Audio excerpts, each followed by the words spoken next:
How many snaps did they run in the 14 personnel? That's only for us. 100% of the snaps.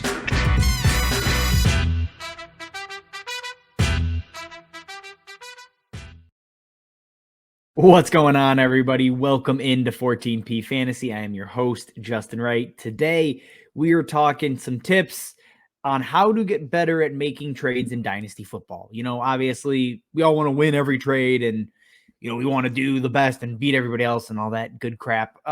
It's not easy, though. You know, there is nuance to Dynasty trading. And since, you know, unlike redraft trades, not everybody is in win now mode.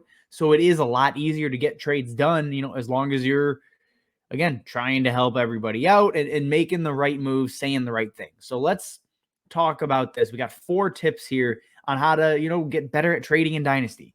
Before we do, though, almost forgot.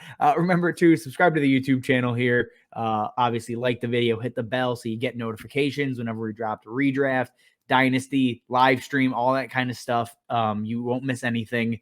If you got questions, comments, drop that below. And then again, follow us on Twitter. You got my personal handle and then the podcast account above and below there. All right, now we can get into it. Number 1 on the list, come in with a plan. Identify, are you a win now team? Are you rebuilding? Or are you just starting to enter, you know, playoff contention maybe, you know, starting to kind of gear towards being a contender? And it matters because it's going to dictate which type of players you're targeting, obviously. And it also dictates who do you match up with as a trade partner. So obviously, if you're win now, the kind of guys you should be targeting, you know, I'm not going to say go and buy a bunch of old players, go fill out your dynasty roster with a bunch of guys over 30.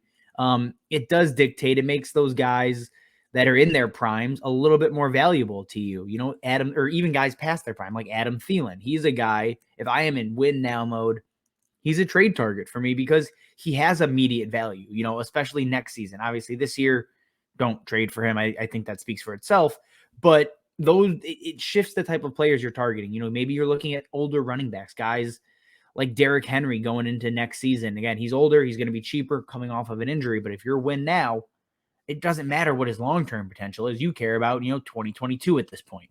And then on the flip side of that, if you're rebuilding, you're not going to target Adam Thielen and Derrick Henry. You're going to go after guys like Elijah Mitchell or Michael Pittman, you know, younger guys that are up and coming, that are on the verge of breaking out into superstardom. You know, you're going to try to target those type of guys that may not have their best season in 2022, but you know, they will in 2023, 2024, potentially. So, you know, figuring out your championship window is key to making dynasty trades. And it also goes hand in hand with the second piece here. Send trades that help both teams. If you are trying to trade with another team that is in win now mode, don't send them, you know, Rondale Moore and try to get a player that is immediate value that's going to make their team worse, but help you and, you know, weaken your opponent as far as a contending status goes. You know, that doesn't help anybody. You're not going to get anything done. That's the thing, like I mentioned up top, not everybody is in win now mode, so it's a lot easier to pair teams. The better you understand your opponent's roster, the easier trading is going to be, the better value you can find in trades. So keep an eye out for that when you are deciding, all right, who can I trade with? You know, every single season, you're not going to be able to complete a trade with every team because sometimes teams, their windows don't match up. You guys are both competing now. It's unlikely you're going to make a trade where you both feel like you're coming out on top and both, you know, staying in contention. So be aware of that. Be aware of what your opponent's trying to do because it dictates, you know, what you're trying to do. If there's always, every season, somebody's looking to blow up their team, that's when you can go and potentially trade for some veterans at a discount because they are just trying to get them off their roster. They're trying to overhaul it in 1 year.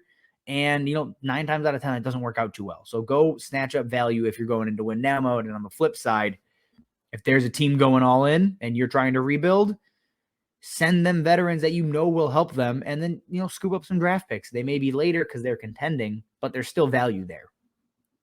And now just this one, this is my favorite tip here on this list. You know, there's only 4.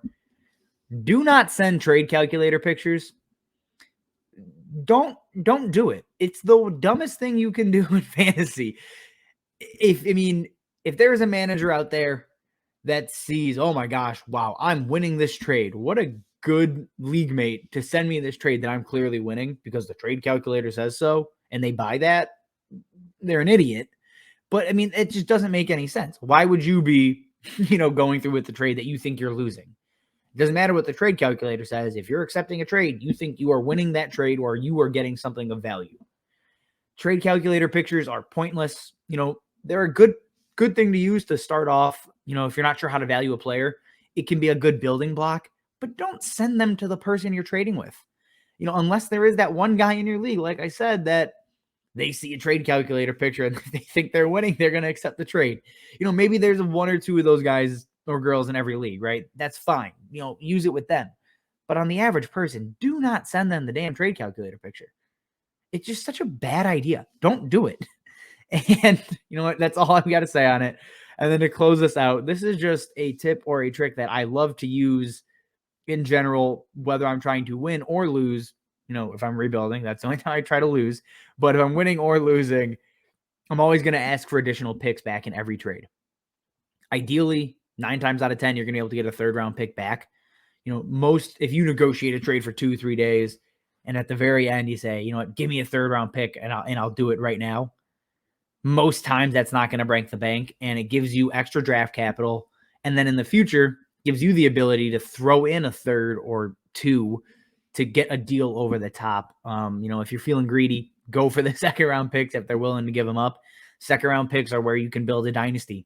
Obviously first rounders have a crap ton of value, but second rounders, when you can get those steals, it's how you build out depth and tradable pieces to upgrade, into those superstars. So just try to acquire draft picks, whether you're in rebuilding mode or win now. Ask for them on the top of every single trade. Say, I'll do it right now if you throw in pick X. 9 times out of 10, it's going to work. 8 times out of 10, it'll work. And then you're finding yourself with extra assets you can use down the road. All right, everybody, that is all I have for you on some tips to trade in Dynasty. If you got other questions, other Dynasty strategy type videos you want to see, go check out the rest of them, how to value draft picks, how to rebuild the Dynasty roster, when to rebuild the Dynasty roster, that kind of stuff. If you got other types of videos you want to see, drop them below and we will get them on our schedule here. As always, guys, thanks for watching and we will see you next time. How many snaps did they run in the 14 personnel? That's only for us. 100% of the snaps.